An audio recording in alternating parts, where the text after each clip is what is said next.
random yan ng isang Pangulo. Once na ikay nagkamali, sa iyong sinasabi, pagkakamali din ng Pangulo yan. Ganun lang yun.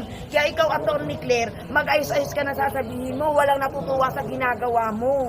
Ang natutuwa lang sa iyo, yung mga nakapaligid sa iyo, na akala nyo tama kayo. Dahil kayo, nabubusala ng pera. Yun. Pera. Pero sabi ni Senate President Chis Escudero, pagbigyan daw, baka kasi nabibigla. Kasi first time.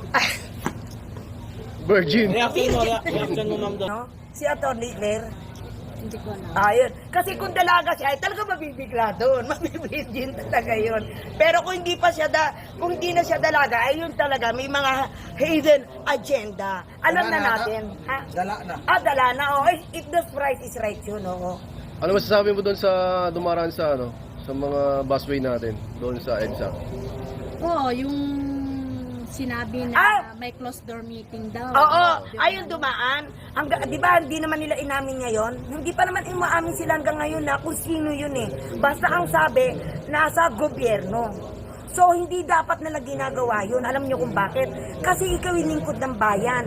Paano ka susundin ng mga sambayan ng Pilipino kung ikaw mismo ay lumalabag sa batas? Kaya nga ikaw yung lingkod ng bayan, ikaw magiging isang ehemplo. Pero ang ginawa nyo, dumaan kayo sa bus lane at ang katwiran nyo, may mga meeting, closed door meeting at saka government official pero hindi sinasabi. Pero dapat sabihin nyo yan.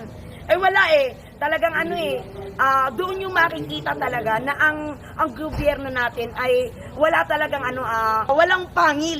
Kasi ultimong mga nasasakupan niya at saka yung mga kanyang mga empleyado mismo yung lumalabag. So okay lang sa Pangulo yun. So hindi maganda yun.